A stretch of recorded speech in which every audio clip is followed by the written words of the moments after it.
That we are all here by divine appointment and our viewing audience. You tuned in at this moment because this is the moment, the eternal moment, the ever-present moment of now. The only moment that we have to live, to love, to express, to be who we are in this moment.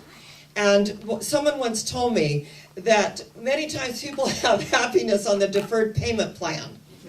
You know, I'll be happy when the kids are grown. I'll be happy when I get that house. I'll be happy when I get that dream car. I'll be happy when.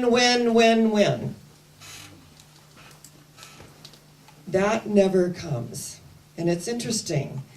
The documentary entitled I Am that I shared with you last week, he said that when he won all those Oscars, and Tom Shadyac was the director of Ace Ventura and Liar, and all the things that he won awards for, he said he went shopping. He went into the hills of Beverly, and he bought a home that was 17,000 square feet with 3 other homes on it, and he said it was an interesting feeling. He sat down, and this is the American dream. This is happiness. And there was an emptiness inside of him, that this did not make him, in quotes, happy. And what I know is that we will never fill the hole in the soul with stuff. The stuff out there. Our topic this morning, who's the happiest of them all? Mirror, mirror on the wall, who's the happiest of them all? Certainly not those seeking after it. We are all about the pursuit of happiness. But as long as we are in the pursuit of happiness, we will never find it. We'll always be in pursuit of it. Because we have happiness on the deferred payment plan. Yesterday is a canceled check. What? Tomorrow's a promissory note. Today is cash. Today is the moment. This moment that we open ourselves up to and greet the day, no matter what our circumstances are. And it's so interesting in these interesting times. Remember the ancient Chinese, they never ever cursed anyone. They only wished them an interesting life. Right? So when you say, I wish you an interesting life, it can mean go to hell. Or it can mean, I wish you an interesting life. Right? But the truth is, we all have interesting lives. Every single one of us. And when we begin to learn these principles, the universal laws, as within, so without, cause and effect. Last Wednesday, Dr. Terry Mahaney talked about karma. And we talk about karma as cause and effect. That we can also lift our karma. We can transcend our karma by spiritual realization. As within, so without. That there is a place within each of us that has never been touched by grief. It has never taken offense, nor has it given offense. There is a place within us of perfect peace. Be still and know that I am God. Psalm 46:10. Be still, quiet the chatter, quiet the outer world of conditions, appearances, and effects. That is not real. That is not the real world. The real world is within us. It is the unchanging reality. Now, St. Teresa said, let nothing disturb thee. Let nothing affright thee. All things are changing. God only is changeless. Whatever we conceive our God to be. And in this documentary, the I Am documentary, there were several great, wonderful psychologists and scientists that were interviewed. And Tom Hartman, who wrote a book called The Hour of the Ancient Sunlight. And he said that when he was a little boy of 5 years old, he lived in the Midwest, and there was a farmer nearby. And he said he went to always talk to him because he was just such an interesting old man. And one day he said, Tom, listen, do you hear it? And he said it was the grass, and it was the breeze. He said, do you hear that sound? He said, yes. He said, do you see how blue the sky is? He goes, yes, I see how blue the sky is. Look at the trees and their beauty and their branches stretched forth as God's arms. So beautiful. And he went on like this, and finally he said, like it was a great secret. And you know what? And he said, what? He said, it's all alive. It's all alive for us. It is there for us. And he said, if we were lost in a snowstorm, we would be very unhappy. We would be freezing, we would be cold, and we would be hungry. But suddenly if there was a light, and there was a cabin, and we were brought in, and we were given warm broth, and we sat by the fire, we would suddenly become happy. So he said it doesn't take a lot of stuff to be happy. A warm fire, some warm broth, very, very simple. But in our complex life that we make so complex with this interesting world of technology, and I actually had somebody, who's helping me organize, and he said, you can actually get rid of all your books, just everything that you have underlined in your books, you can put on the computer. Well, I think that really is a very practical idea. But you know what? I love my books. I stroke my books. I open my books. I hold my books. They sleep with me. They're with me when I go wherever it is appointment I have. I have one in my purse, I open it, and it's always there for me. I love the energy of the book itself. The computer, it's great, it's convenient, I bless it, and I'm always blessing ours, right? And I don't wish it an interesting life, it gives me an interesting life. And there's something about the touch, isn't it? There's something about the touch. And when a 4th grade teacher asked her class, what are the 7 wonders of the world? It came out the Empire State Building, and it came up with the tower, the Tower of Giza, and then it came up with the one in Paris. I was on it. Eiffel Tower, I was on it. It was amazing. And I actually climbed, we went up and kept going up, and then this view was amazing. Everything was alive. And all the students came up with just these amazing things all over the world, the 7 wonders of the world, Panama Canal, all the 7 wonders. And one little girl was just copiously writing. And she said, Anna, you're not finished yet? She goes, no. Well, what did you come up with? She said, I came up with touching, and I came up with seeing, and I came up with smelling, and I came up with embracing, and I came up with kissing, and her 7 wonders of the world had nothing to do with things. Her 7 wonders of the world had to do with the energy of love, of connection, of reaching beyond to another human being with a heartbeat. And as we embrace each other, we feel the heartbeat of one another, and we begin to beat in synchronicity. And that becomes the great drumbeat of life. Now, the indigenous peoples, it was interesting.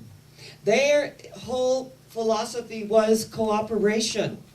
But in our amazing, fast-paced world, it's competition. We're going to kill them. We're going to beat them. We're going to do this. We're going to race them. We're going to get there first. I can do anything better than you can. That whole energy. But in the ancient ones, it was all about mutual cooperation. It was about sharing. It was about giving of the sustenance and knowing that there was a faith in the earth mother, the sky father, the finned ones below, the winged ones above, grandfather sun, grandmother moon, the creepy crawlies that cleanse and purify the earth mother, the rock people that share their sermons in stones. Ah yes, our sister, the babbling brook that shares her song in a universe that's filled with calm. All the wonders of the world. We 2-leggeds that walk the good red road of peace and balance together as we look up unto the trees, our guardians, standing in beauty and grace. That we are so blessed to acknowledge who's the happiest of them all. The ones that aren't pursuing happiness. The ones that are being happiness. The ones that are in perfect peace because their mind is stayed on thee. Their mind is stayed on what is working, what is life-giving. The energy of the moment. And not to say that there are not things going on, because we know there are things going on. And I get emails every single day. I forward them on to our ministry of prayer. I'm going to be homeless. I'm going to be this. I'm going to be that. We forward this on knowing the truth that the miracle is there, but we have to open the space for the miracle by not looking outside of ourselves, putting the works with the faith, action with intention, and knowing the truth. And isn't it interesting that at the 11th hour, many times, this energy comes forward when we finally surrender and say, I give up. When we give up our fear, our judgment, the critical mind, when we give up all of that, we create the space of miracles. We create the space of something wonderful that is going on for us. No competition. And somebody said, oh yes, I went down, down valley to your competition. I said, I'm not in competition with anyone. It's all about consciousness. The people that will be attracted to us want their spiritual experience, want to be in community, and want to feel that affection. And I've had people come in and say, oh, it was so loving, and I had to really get used to it being so loving and non-judgmental. Well, yes, because that's who we are. And that is part of our mission, to know God, to love God, to serve God by means of one another, because you are as close to God as I am ever going to get, and I am as close to God as you are ever going to get. And if I am in that place in me, and you are in that place in you, there truly is only one of us. So we're not denying, we're not ostriches sticking our head in the hole so somebody can come by and give us a swift kick and say, wake up. We know there are things going on, but as Dr. Ernest Holmes said, these are facts and not spiritual realities. They're facts that these things are going on. They've always gone on. We take ourselves out of the law of averages and place ourselves within the law of individual selection. I know somebody that she's just always, she's just so beautiful and wonderful and things are going great. And then it's like her that fear-based critical mind comes in and says, you're feeling too good. Oh my God. You got to get S-I-C-K. We don't say that word here. We call it a cleansing. To use the sacred I am to say I am sick, I am poor, I am this. We don't do that. We go through cleansings, we have experiences. We don't take the holy I am and make a declaration that we are that. We have an experience of it, but we are not that. So she's just going along and suddenly she has a breakdown because she's just feeling so good that other critical mind, that energy, says it's time not to feel good. You're feeling too good and you're not worthy of that. Who do you think you are? Get off your high horse. Get back in bed where you belong. Feel bad. And then she picks up her bed and she walks and she comes back and she's all wonderful again and things are going great. And then next thing we know, she's doing that. There'll be a time when we don't need, as Buddha said, to clap the hands. I've got it. I don't. I've got it. I don't. I've got it. I don't. I've got it. I don't. It'll be, I've got it. I know that I know that I know, and not even the gates of hell shall prevail against me. I've got it. I know who I am. I am worthy to feel good. Who's the happiest of them all? The one that knows who they are, knows that the outer circumstances of life are not going to, I'm not going to give my power away to those. I know who I am. And at times we feel sad or we feel disappointed. That's the human condition. Go with it. And then let it go, returning to its native nothingness from whence it came, because it is neither person, place, nor thing, only the life and the energy that we've given into it. It's all right to feel those feelings. We are human beings. We have hearts, we have souls, we have compassion, but not to get down in the ditch. What did Jesus say? If the blind lead the blind, they will both fall in the ditch. Someone needs to be awake. Someone needs to know the way. We extend a hand up when we know the way. He also said, those who are great among you, let them serve you. I think that means let those who are happiest among you, who love themselves, who know who they are, serve you. Because only those can serve us who know who they are. That say, you know what, I am so grateful for this way of life. It works so beautifully. I can serve you because I know who I am, and I have been gifted with this realization in doing my work.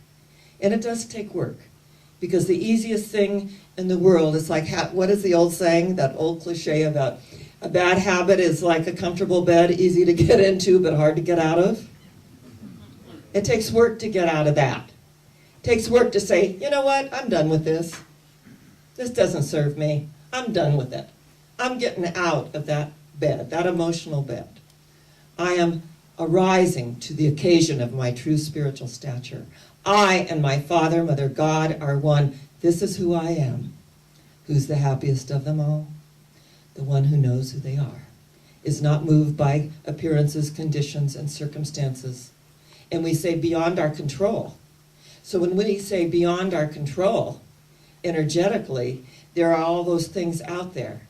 Yes, beyond our manipulation maybe, but when I stand in my power circle, as the ancient ones did, and I do not bleed energy to the left or to the right, and know who I am, none of these things move me. What did the psalmist say? I'm in a high place, and I will not come down. Do we get that? I am in a high place, and I will not come down. Energetically, when our consciousness is up there, when our consciousness is at a place of peace, none of these things move me. Though 1,000 be at my right hand and 10,000 at my left, it shall not come near me. Because we know who we are. It's time to wake up. When Buddha was asked, are you a god, are you an angel? He said, no, I am awake. I am awake. It's time to wake up to who we are, to that Christ consciousness, that Buddha nature, the universal I am presence within each and every one of us. We are far more powerful than circumstances, places, and things. And I have always said that whenever I feel that the rug has been pulled out from under me, I always land on higher ground. Yeah, it's a little uncomfortable, maybe a few bruises, but guess what? I always land on higher ground. God and I are the majority, as Ernest Holmes says. God and I are the majority. Who's the happiest of them all? Each and every one of us who we know who we are. We know that God is right where we are, that we are co-creators with God, that we are in perfect peace, for our mind is stayed on Thee, on what is life-affirming, what is working, what is unfolding for the highest and best. It sounds easy, but it takes work, and it's a lot better than the alternative. I will do my work. I will move beyond these appearances, these conditions, and these effects. God and I are the majority.